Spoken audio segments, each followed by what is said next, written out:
tous, je suis Spyro le Dragon. Quand nostalgie rime avec merdique, vous êtes sur ma petite chronique. Bon, alors aujourd'hui on va tester une console ancienne. Mais le problème c'est que pour que vous puissiez bien comprendre la console qu'on va tester aujourd'hui, il faut absolument que je vous remette dans le contexte. Donc il va falloir qu'on voyage dans le temps. Alors c'est parti, je prends mon petit flux capacitor et on y va. Ok, alors nous allons nous rendre le 1er décembre 1978 à, disons, 20 h, on s'en fout de l'heure, ça n'a pas d'importance, voilà. Allez, on y va. Alors, ne faites pas ça chez vous, hein. Vous pourriez vous retrouver coincé à une époque qui n'est pas la vôtre.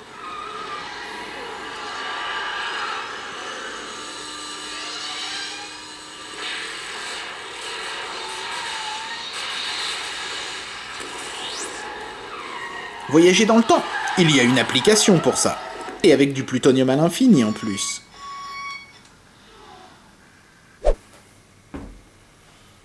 Voilà, nous sommes donc en 1978. Et pourquoi j'ai choisi cette année-là? Eh bien parce qu'en fait, 1978, ça va être l'année où le premier jeu électronique qui va vraiment faire un gros carton va sortir. Le mieux, c'est que vous le découvriez avec cette petite pub.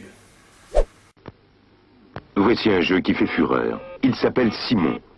Simon envoie un signal sonore et lumineux qu'il faut essayer de reproduire. Ce n'est pas si facile.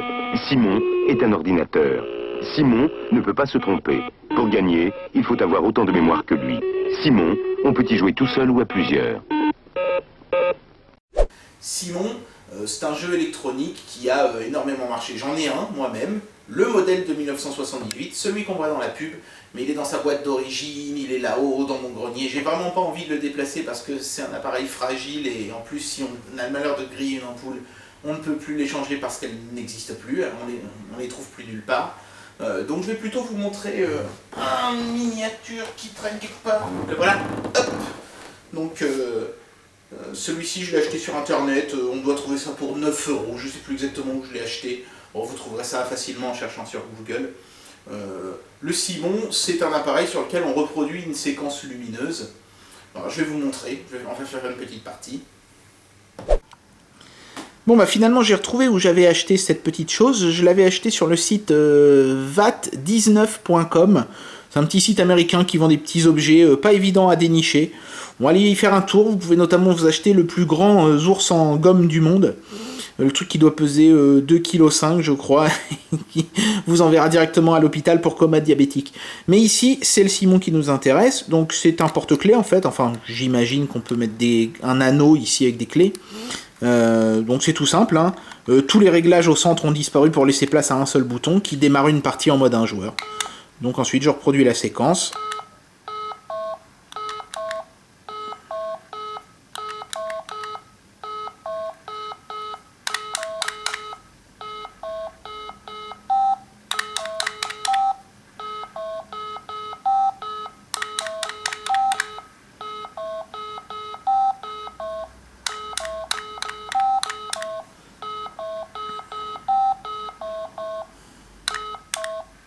Bon, je vais peut-être me tromper, hein, parce qu'on va pas passer 1 heure.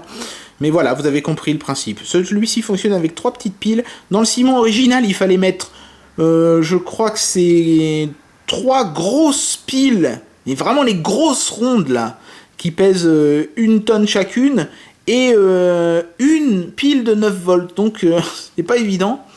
Là, il suffit de mettre 3 piles boutons, qu'on trouve pour une misère maintenant sur Amazon. Donc si vous avez toujours rêvé de vous reprocurer un petit Simon, celui-ci peut être intéressant. Voilà.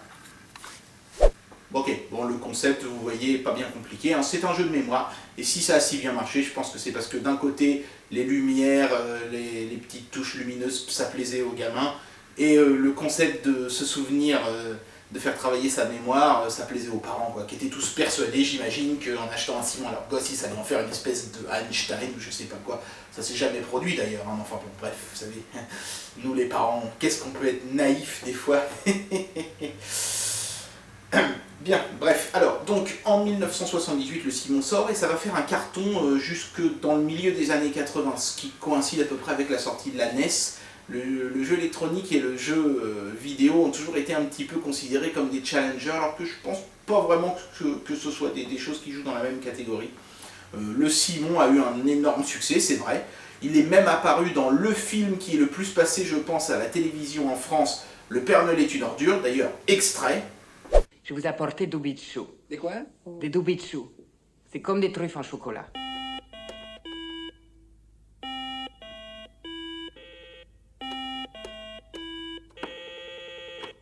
Voilà, donc comme vous pouvez le constater, le Simon a eu sa petite heure de gloire, mais ensuite le jeu électronique est rapidement retombé dans l'oubli, et c'est un petit peu ce qui caractérise le jeu électronique face au jeu vidéo. Le jeu vidéo n'a jamais cessé d'exister, de l'Atari 2600 on va dire, à aujourd'hui ce qui va arriver, c'est-à-dire bon, la Wii U qui est déjà là, et puis la Xbox One, la PS4. Il n'y a jamais eu d'arrêt du jeu vidéo. Il y a bien eu la crise du jeu vidéo de 83 aux États-Unis, mais elle a vraiment été localisée à cet endroit-là, et bon, c'était quoi, 2 ans, pendant 2 ans il n'y a pas eu de jeu vidéo, alors que le jeu électronique, lui, connaît des grandes traversées du désert. Il y a eu le Simon, ensuite il n'y a plus rien eu jusqu'à ce que je m'apprête à vous montrer là à l'instant, et puis, dans quelques instants, et puis ensuite il n'y a à nouveau rien eu jusqu'au Tamagotchi, à la fin des années 90, et puis après le Tamagotchi, bah, il n'y a à nouveau plus rien eu, et on attend encore. Donc le jeu électronique, pour moi, n'a jamais joué dans la même catégorie. Mais il y a quand même un constructeur qui a cru énormément au jeu électronique et qui s'est fait un nom avec des Game & Watch. En fait, leur concept, c'était prendre des jeux connus, Sonic, Street Fighter, Mortal Kombat, qu'est-ce qu'il y a eu d'autre, Megaman, d'ailleurs j'ai la pub de Megaman, pub. Prends ton jeu électronique Tiger, Megaman, tu le tiens dans ta main, détruis tous les robots. Il y a aussi Simon's Quest, Afterburner, Tiger, la force est dans ta poche. Voilà, donc vous l'avez vu, ce constructeur c'est Tiger Electronic, et leur slogan c'était « La force est dans ta poche ». Tiger n'a jamais vraiment cartonné, c'était un petit peu la Game Boy du pauvre, hein, le Tiger Electronic, hein. C'était de la grosse merde. D'ailleurs, comment vous voulez mettre Mortal Kombat, un jeu où on arrache les têtes, où le sang gicle dans tous les sens, sur un Game & Watch qui est en monochrome, quoi. C'était complètement con. Mais bon, les gens qui voulaient, qui rêvaient d'avoir une console pour jouer à Mortal Kombat, mais qui n'avaient pas les moyens, bah, ils s'achetaient ça. Malheureusement, les pauvres. Donc Tiger n'a jamais vraiment connu le succès, jusqu'au jour où ils se sont dit arrêtons de tout simplement porter des grands succès en jeu électronique et créons un jeu électronique tout seul comme des grands. Et ce jeu électronique va nous permettre de remettre un petit peu les choses dans leur contexte. Vous allez comprendre dans un instant. Ce jeu électronique, c'est le Lights Out. Et lui aussi, j'en ai un qui traîne là-bas. Voilà, oui, il y a un nombre de bordel incroyable là-bas, c'est la caverne d'Ali Baba. C'est juste hors champ, c'est con, vous pouvez pas le voir, hein. Mais j'ai 12 723 objets ici, et ça c'est le 12 722e, c'est le Lights Out de Tiger. Donc comme pour le Simon, le mieux c'est peut-être que je vous fasse une petite démo. Alors on y va. Donc voilà à quoi ressemble le Lights Out. Donc on voit clairement qu'il y a une inspiration vis-à-vis du Simon, puisque ce sont également, sur cet appareil-là, des touches lumineuses. Mais la comparaison s'arrête là, puisque là où Simon était un jeu de mémoire, celui-ci est un jeu de logique. La comparaison s'arrête aussi au niveau de la qualité. Même si cet appareil qui a 18 ans fonctionne encore, la qualité de fabrication est quand même à des lieues de celle du Simon. Les touches sont caoutchouteuses, pas forcément très agréables. La logique de l'interface ici m'échappe un peu. Pourquoi avoir un gros bouton Select et un petit bouton Start? Voilà. On met, par contre, avantage, on ne met que 3 piles. Dans le Simon, il fallait en mettre beaucoup plus, comme je vous l'ai déjà dit. Le son sort par un buzzer atroce ici derrière. Ça, par contre, ils auraient pu faire un petit effort. Le Simon, à ce niveau-là, était quand même un peu meilleur. Bon bah le mieux c'est que je vous fasse une petite démo, donc on va l'allumer. On a un petit chenillard, ce sera le même qui vous récompensera à chaque fois que vous faites un perfect.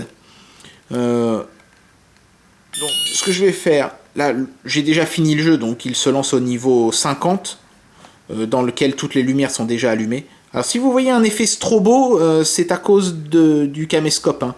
En réel les lumières sont fixes, hein. Donc je vais sélectionner le niveau 1, voilà, comme ça vous allez voir un petit peu la progression. Voilà, donc dans le niveau 1, je dois éteindre ces 3 lampes. Et en fait, le but de ce jeu, c'est qu'à chaque fois que j'appuie sur un bouton, je vais modifier non seulement l'état de ce bouton-là, bien sûr, mais aussi celui des lumières adjacentes, c'est-à-dire celles qui se trouvent immédiatement en haut, en bas, à gauche, à droite, pardon, et à gauche de la touche que j'ai pressée. Donc évidemment ici, comme il n'y a pas de touche à gauche, ça va uniquement modifier ces 3-là, en plus de celle-ci. Par contre, si j'appuie là, je vais changer l'état de ces 4-là. Donc là, je peux résoudre ça en 6 mouvements, normalement. 1, 2, 3, 4, 5, 6. Comme j'ai fait un perfect, le chenillard me félicite, et je passe au niveau 2, et ainsi de suite.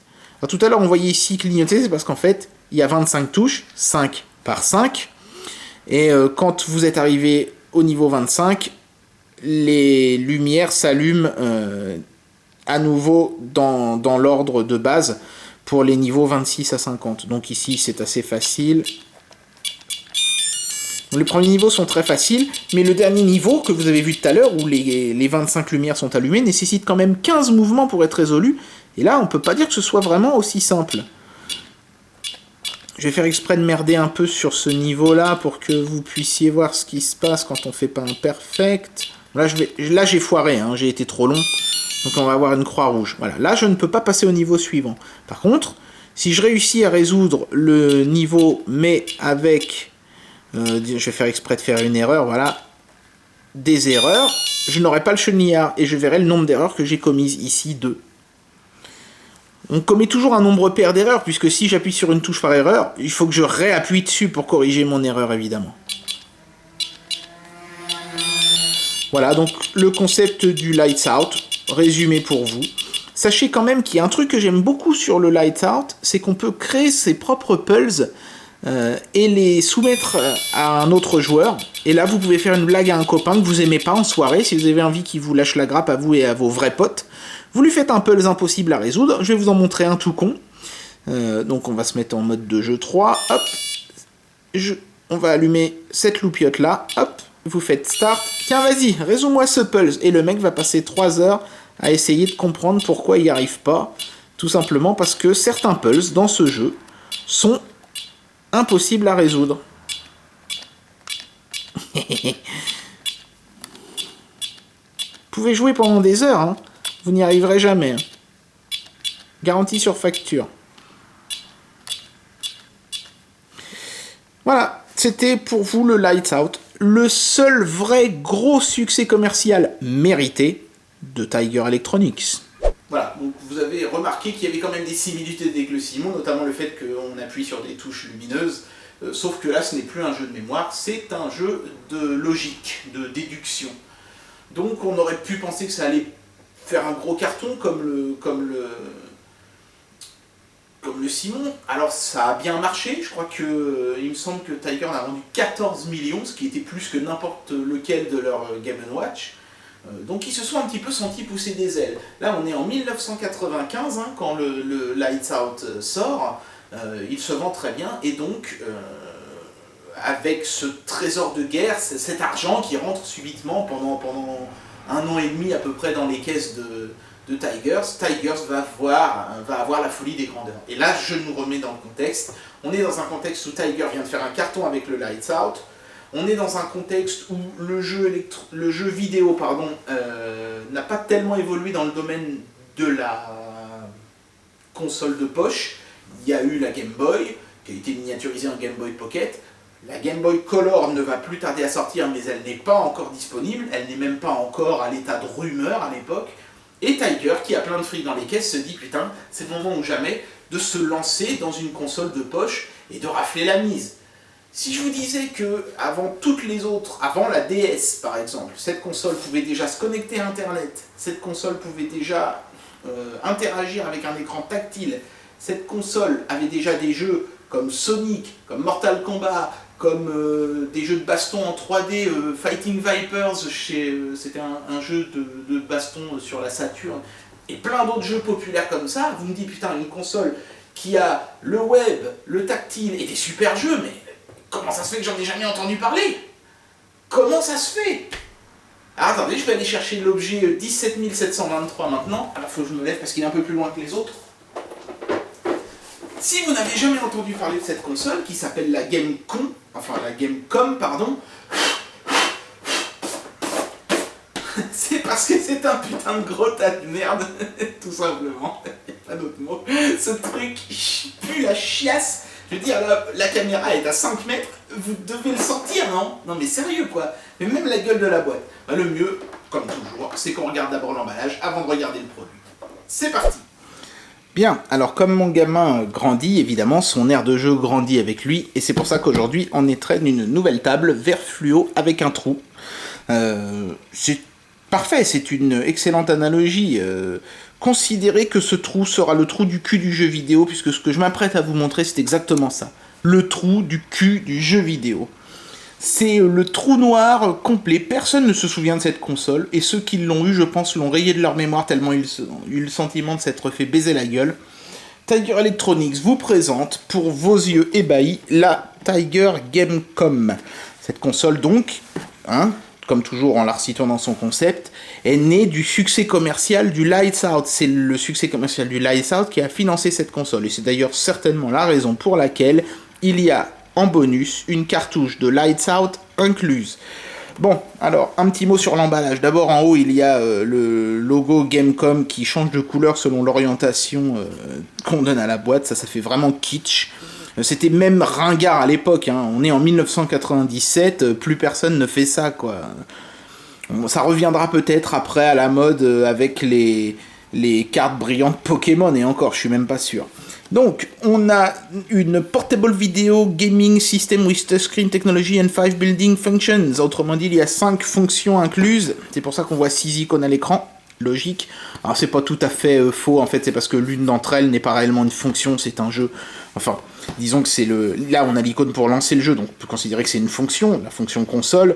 Là, on a une fonction... Ouais, on va voir ça dans le détail tout à l'heure. Je vais d'abord vous parler de l'emballage. Donc, on a une photo du produit qui est particulièrement moche, et je vous rassure, le produit réel est encore plus moche. Donc c'est même pas la photo qui lui rend pas justice, c'est juste que ce truc est laid, tout simplement. On a le logo Tiger ici en bas, donc pas de doute, c'est bien eux les coupables.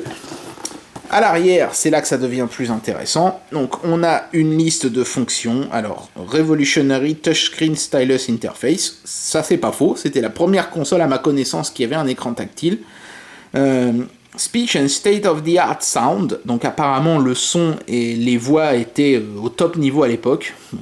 Vous allez pouvoir en juger par vous-même dans quelques instants. Internet Email Access with Optional Modem Card. Alors c'est là qu'on commence à comprendre où se situe un petit peu l'arnaque de ce truc. Oui, on peut jouer online, mais il faut un modem vendu, c'est pas vraiment... Vous pouvez même pas utiliser votre modem chez vous, il vous faut celui de la console. Built-in Organizer Function, Phone Book Calendar Calculator. Donc là, on voit 3 des fonctions qui étaient évoquées à l'avant. L'agenda, le calendrier et la calculette. Bon, ça va pas loin, mais enfin, c'est vrai que pour l'époque, c'était pas mal. Sauvegarde automatique de voix et score. Donc effectivement, il y a une pile au lithium qui conserve vos scores. 2 ports cartouches, ça je dois dire par contre que c'est pas mal, c'est sur une portable, on peut trimballer 2 jeux sans avoir à en avoir un au fond d'une poche qu'on risque de perdre, c'est pas con. Logiciel inclus, oui bon ça d'accord merci, on le sait déjà, et librairie de jeux cartouches excitant. Alors vous allez voir, j'ai un petit bouquin à l'intérieur, on va pouvoir voir les super jeux excitants qui sont à l'intérieur.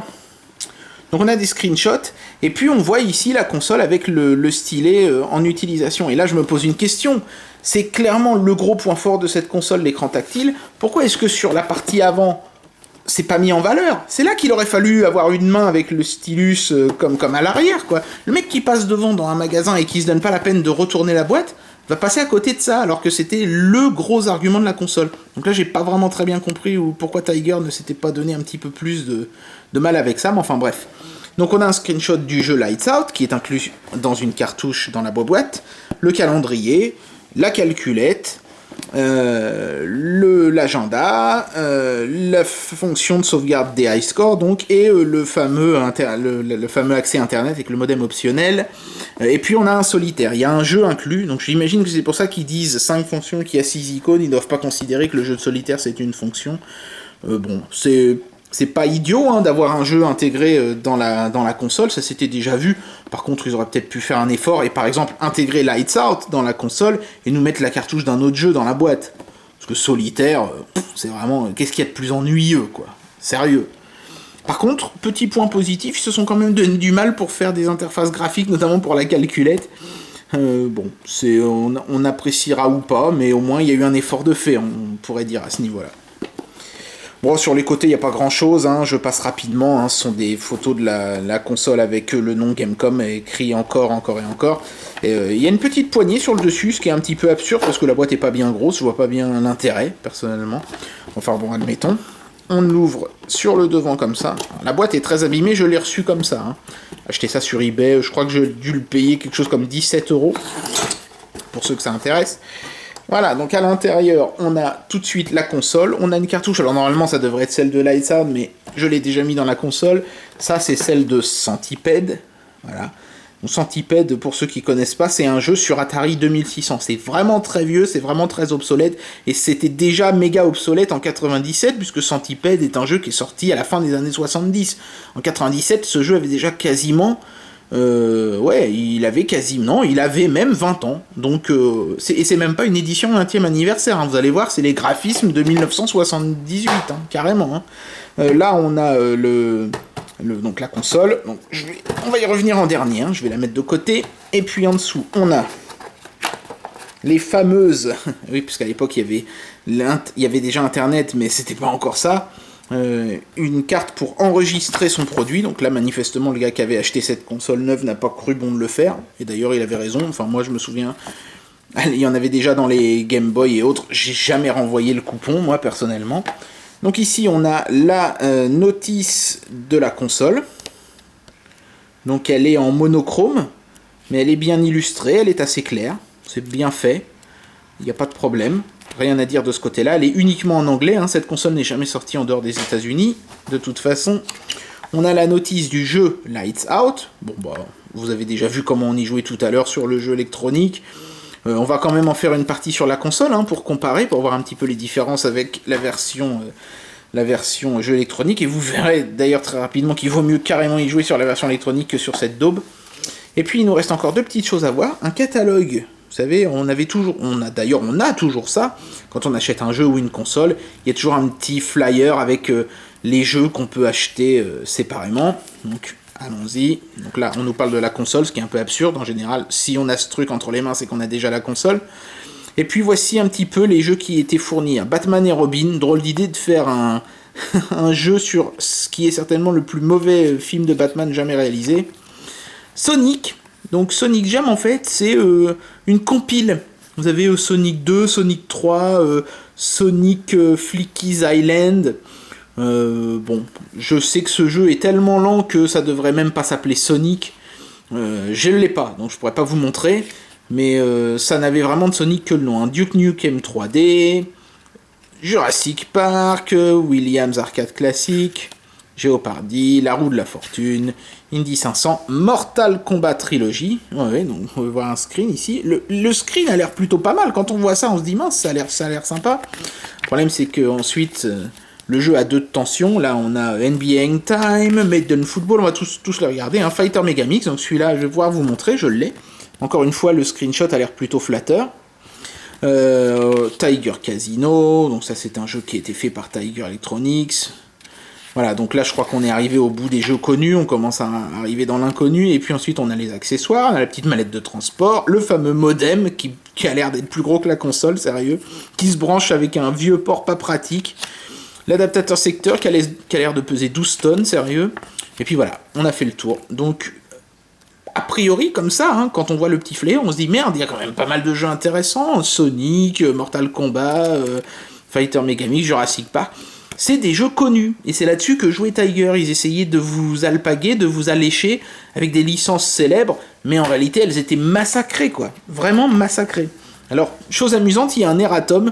Le prix du jeu de la fortune est incorrect. Ah, d'accord. En réalité, ça devrait être 29,95. Au lieu de, je sais même plus combien c'était, si c'est moins cher dans le flyer, c'est carrément des connards. Et à mon avis, c'est moins cher dans le flyer. On va regarder...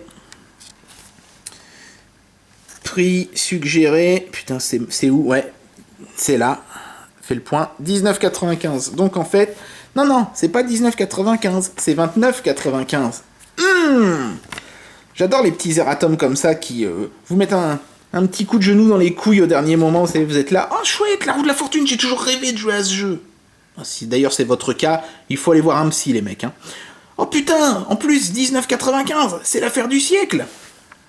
Et là vous arrivez au magasin. Non monsieur, c'est 29, vous avez pas lu le petit truc? Bon, regardons la console de plus près. Virez cette grosse saloperie de merde. Hop là. Écran brillant. Coucou, on me voit.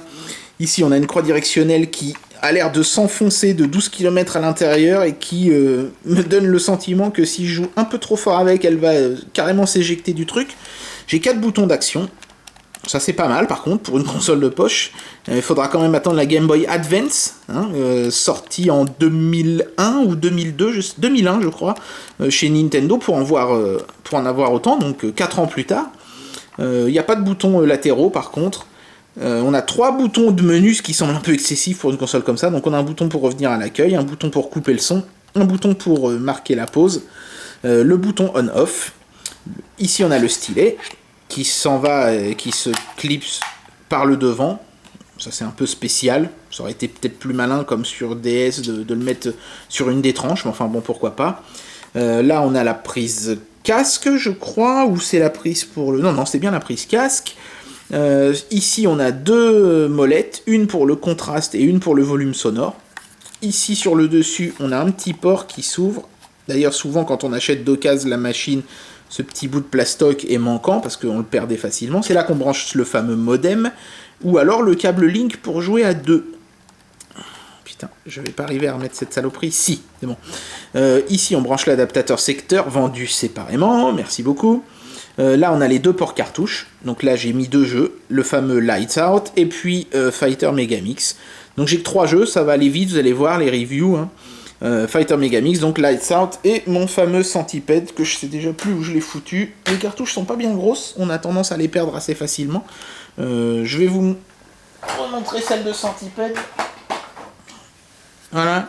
Donc on a un connecteur qui fait pas toute la largeur de la cartouche, c'est un peu bizarre.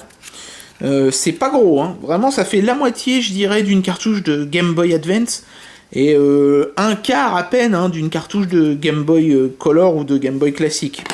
Hein, je suis sûr que ça rentrerait dans le trou là. Je vais faire gaffe de ne pas la faire tomber d'ailleurs. Ce sera un peu chiant. Voilà. Et donc à l'arrière, on a 2 trappes. Une pour mettre la pile de sauvegarde pour vos scores. Et une ici pour mettre les 4 piles nécessaires à la fonction principale de la console. Alors, voilà les 4 piles. Déjà à l'époque où ce truc est sorti, la Game Boy Pocket n'avait plus besoin que de 2 piles. Donc là on a déjà un premier inconvénient par rapport à la concurrence, c'est qu'il faut mettre beaucoup plus de piles. Par contre évidemment comme on a un écran monochrome, l'avantage c'est que les piles durent quand même relativement longtemps. Écran monochrome, et ce n'est pas sa seule caractéristique, il a un autre problème cet écran, c'est que c'est une grosse merde puante. Heureusement aujourd'hui il y a quand même un petit peu de lumière, donc je vais pouvoir, je pense, vous montrer à peu près quelque chose, mais vous remarquerez qu'il y a des lignes horizontales, et alors apparemment, hein, c'est pas un problème d'écran défectueux, parce que des fois, je reboote la console, et puis il y en a plus, ou il y en a moins, c'est aléatoire, on sait pas trop. Je vais essayer de jouer avec le contraste pour essayer d'avoir l'image la plus claire possible, voilà. Le son, je sais pas à quel niveau il est, je vais le mettre assez fort pour qu'on entende quelque chose, voilà. Donc là, il me dit, votre score est 0, j'ai même pas commencé à jouer à quoi que ce soit, donc, bon, je sais pas, je vais répondre yes, comment il faut faire, voilà. Ah d'accord, il me lance solitaire direct, bizarre, hein, je vais rien demander, hein. Voilà, donc, ok, mais qu'est-ce qui se passe là, putain, il me lance un jeu, j'ai rien compris en fait, là. J'ai encore rien fait. Là, vous venez d'entendre les State of the Art Speech, Gamecom Active. Donc ici, donc j'ai... voilà, on va prendre le formidable petit stylet. Je vous le montre un petit peu en détail. Je ne vous l'ai pas montré tout à l'heure. Bon, c'est juste un bout de plastoc. Hein. Il n'y a même pas une pointe spécifique. C'est vraiment basique. Oh la vache, on voit l'écran. Alors, moi, je vois encore plus mal que vous, je crois. Sérieusement, j'ai même l'impression qu'on voit mieux à l'image de la caméra que à l'œil nu. Je vois que des reflets, moi. Mais à travers le viseur de la caméra, j'arrive à voir un petit peu. Donc ici, on a le menu cartouche. Ici, on a le menu agenda, calculette. Ah non, pardon, ça c'est agenda, calendrier, calculette. Ça doit être les meilleurs scores, j'imagine. Et ça, c'est le jeu de cartes. Donc, cartouche, on va le faire en dernier. Alors, le phonebook. Voilà. Bon, l'écran tactile a l'air de marcher. On a un écran QWERTY. Est-ce que ça marche si j'essaye de taper quelque chose? Par exemple, Spyro. S, P, Y, R. Putain, merde. Il faut peut-être appuyer quelque part là-haut d'abord. Comment on fait? Exit, preview, edit. Edit peut-être? Non? Putain, mais je vois rien du tout. Je suis désolé, hein, j'essaye vraiment, mais qu'est-ce qu'il faut faire? New là, c'est ça? Ah voilà, d'accord. Ok, il s'est passé quelque chose. Là, je pense que je vais pouvoir taper. Donc, allons-y. S, P, Y, R, O. Bon, bah, le tactile a l'air de plutôt pas mal fonctionner. Le problème, en fait, je vais essayer de vous le montrer, mais à mon avis, c'est peine perdue. Peut-être en éteignant l'écran. Ah, attendez, on va essayer de l'éteindre. Est-ce qu'on va mieux voir comme ça? Oui, voilà. Je pense que là, vous arrivez à deviner une sorte de grille. Là, l'écran est éteint, il n'y a rien qui s'affiche, et on voit une sorte de quadrillage en transparence. Et en fait, le tactile ne fonctionne que dans ces petites zones-là. C'est-à-dire que quand j'appuie dans un carré, c'est cette zone-là qui est activée, et pas juste le point où j'ai appuyé, mais toute la zone en entier. Donc, évidemment, ça limite considérablement les options tactiles. C'est pour ça que finalement, à l'arrivée, il n'y a aucun jeu qui se sert du tactile, parce que c'est juste impossible. Le quadrillage est beaucoup trop grossier, et beaucoup trop limitatif. Donc on va passer au calendrier. Il y a toujours des petites animations, on peut pas nier quand même qu'il y a eu un certain effort de fait. Après, je sais pas comment ça marche, je peux appuyer sur un jour? Non, c'est juste un calendrier en fait, quoi. Je peux pas noter de rendez-vous, de choses comme ça. D'accord, très bien. Bah oui, je veux sortir. Vas-y, casse-toi. Hop. Ok. Calculette. Alors ça...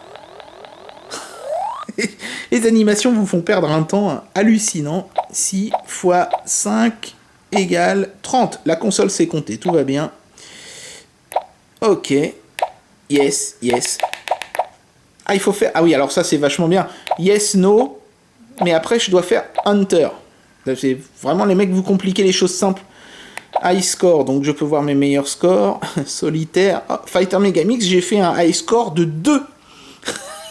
2 points à Fighter Megamix. Est-ce que c'est le nombre de combats que j'ai gagné? Je sais pas. J'ai tellement peu joué à cette merde que je serais bien mal à l'aise de vous le dire. Est-ce que je veux sortir? Oui. Donc voilà, grosso modo, hein, les jeux sont listés là-dedans. Ici, à l'arrière, on voit la pile. En fait, c'est exactement les mêmes piles que celles qu'on met sur les cartes mères de PC. Donc ça, au moins, l'avantage, c'est que vous pourrez facilement vous en procurer. Et alors, solitaire, certainement le plus nul de tous les solitaires auxquels j'ai jamais joué. Vas-y, mets-la là-haut. Là-haut. Putain, qu'est-ce que t'as fait? Mais pourquoi tu me le mets en bas? Mets-le là-haut. Monte-moi là-haut. Ah, d'accord. Oh, j'ai même pas compris comment j'ai fait. Hein. Ok, alors... on voit pas les couleurs, donc le solitaire sans les couleurs, pour moi, c'est juste injouable. Vas-y, mets-moi là à côté. Voilà, ah d'accord, donc d'abord appuyer sur la carte et à l'endroit où on veut la mettre. Et encore une fois, là, le problème, c'est que c'est le quadrillage, quoi. S'il y avait un vrai tactile, je pourrais glisser les cartes, mais là, comme c'est un quadrillage, je suis obligé de faire des appuis courts. Enfin, c'est vraiment de la grosse dope, quoi. Donc bon, je vais pas m'attarder sur la console en elle-même. Hein. Juste, quand on appuie derrière sur Reset, ça reboot la console. Et parfois, on a moins de lignes fantômes sur l'écran. Parfois, on en a plus. Je vais tout effacer, tiens, hop, on les fait un reset. Non, là j'ai toujours 2 lignes qui refusent de s'afficher. Tant pis. On va essayer de jouer quand même. Alors, on va commencer avec Lights Out. Petite animation, très moche, qui fait perdre un temps fou. Allez.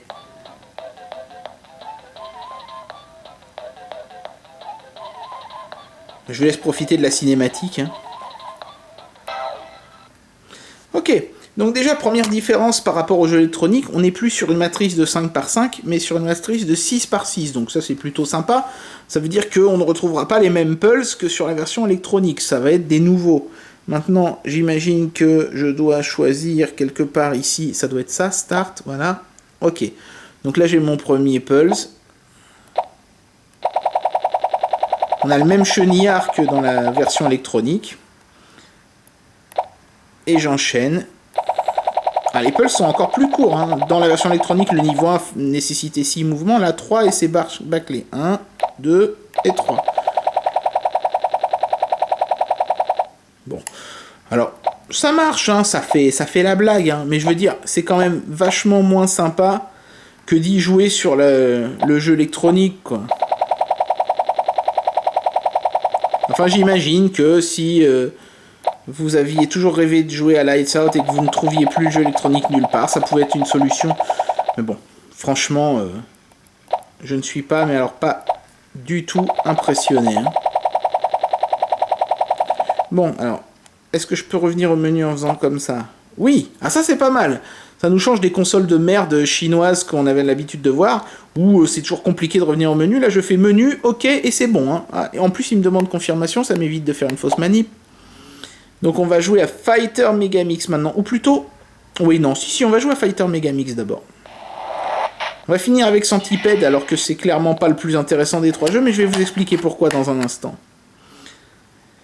Sega est le coupable de ce jeu de merde. On avait besoin de fric, alors on a vendu nos licences à un constructeur de consoles pourries. Alors, je ne peux pas jouer un Versus, parce que je ne connais personne qui possède cette console immonde pour jouer avec moi. Bon, alors, je connais pas bien Fighter Megamix. Pourtant, je l'avais eu sur Saturn. Hein. Je me souviens qu'il y avait un perso caché qui était Pepsi Man, qui était super fun.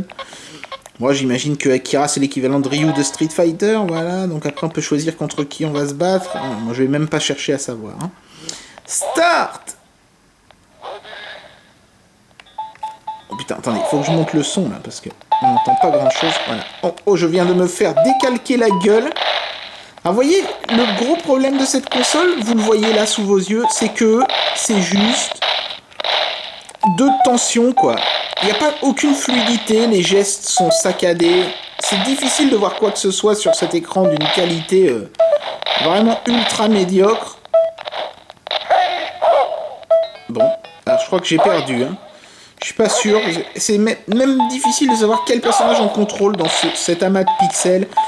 Il y a une volonté de nous faire croire qu'on est en 3D avec les espèces de barreaux derrière là qui font semblant de tourner, mais... En plus, c'est le seul jeu de baston où vous pouvez taper de l'autre côté par rapport à l'endroit où se trouve votre adversaire, quoi. Alors là, j'ai gagné. J'ai juste bourriné le bouton B comme un connard. Et alors, vous entendez le state of the art music, hein. Je suis de l'autre côté, connard, putain. Il y a que les sauts qui sont fluides, c'est bizarre. Quand on saute d'un seul coup, ouh! Alors là, j'ai gagné. En fait, il n'y a qu'un seul bouton dans ce jeu-là, le bouton B. Hein. Dès que vous appuyez sur notre bouton, vous perdez.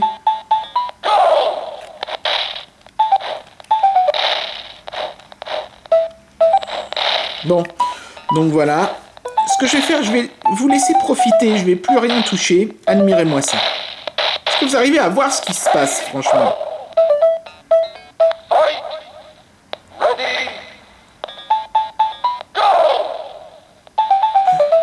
C'est lamentable. Je crois encore que je préfère jouer sérieux au Street Fighter sur la Pop Station qu'à ça, quoi. Je vois même pas ce qui se passe à l'écran, là. Au moins sur la Pop Station, bon d'accord, je vois que c'est de la merde, mais je vois quelque chose.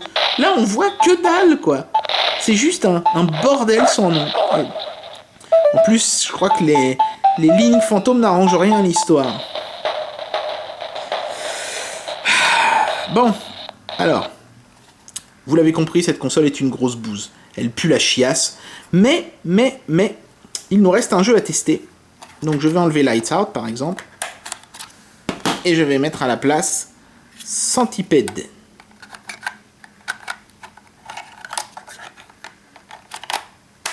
Voilà. Attention.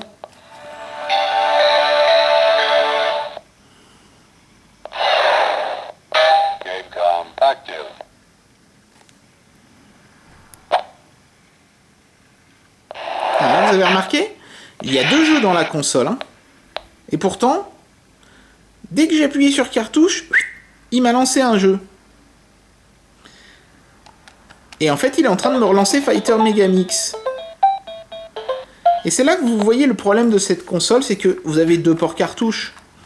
Mais vous ne pouvez pas faire ce que vous voulez, en fait. Certains jeux vont fonctionner quel que soit le port dans lequel vous les mettez. Et d'autres ne fonctionneront que s'ils sont tout seuls dans le port cartouche numéro 1. Là, par exemple, j'ai mis Lights Out dans le port 2. Si j'appuie, il va me lancer Lights Out. Allez, voilà. Ça va pas louper. Voilà. Donc, le seul moyen pour que ce putain de... C'est pour ça que je voulais vous le montrer en dernier. Mais vas-y, ta gueule. Éteins-toi. Éteins-toi, saloperie. J'arrive plus à éteindre. Éteins-toi. Merci. Le seul moyen de jouer à centipède, c'est de ne laisser qu'un trou béant dans le port cartouche numéro 2. Là, vous allez voir, ça va marcher. Voilà. Là, ça marche. Bon. Et je vous assure, hein, c'est pas juste que mon jeu faisait un mauvais contact. Vous devez mettre ce jeu seul dans le port cartouche 1. S'il y a quoi que ce soit ici, le jeu ne se lancera jamais. En même temps, c'est pas très grave, parce que vous allez voir, ce jeu est juste une mauvaise blague. Je sais pas combien il était vendu, mais en tout cas, même 5 €, ça aurait déjà été du vol, quoi. On a un bel écran titre. Profitez-en bien, parce que c'est le seul truc beau de tout le jeu. Voici les graphismes de ce jeu. Bienvenue dans les années 70.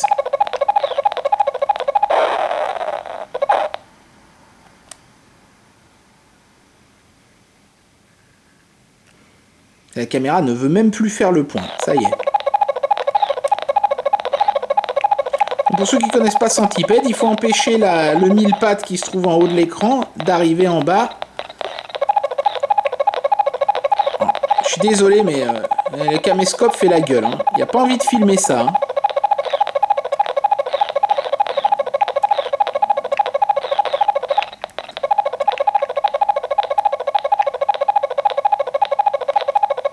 Ah merde!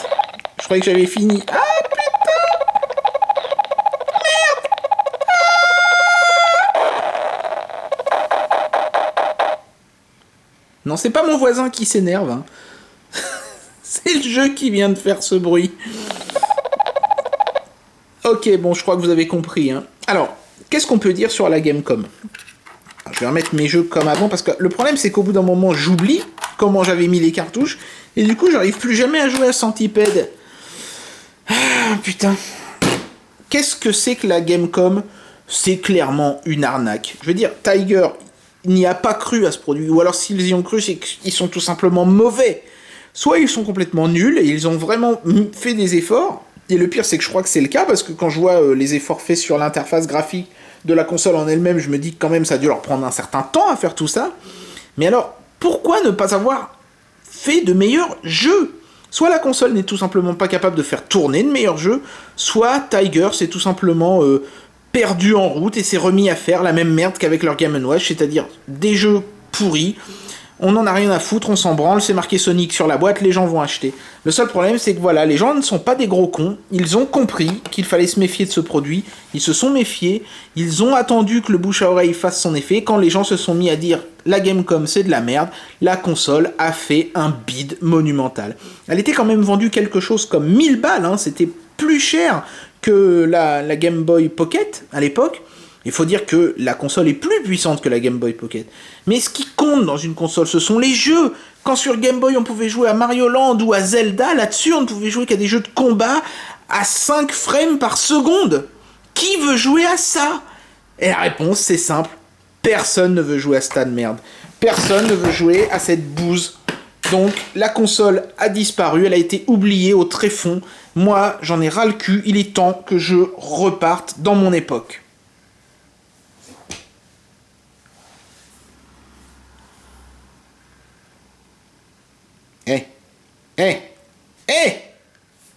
Oh putain! Oh putain! J'ai plus de batterie! Ah putain! Mais j'avais combien de batterie au départ?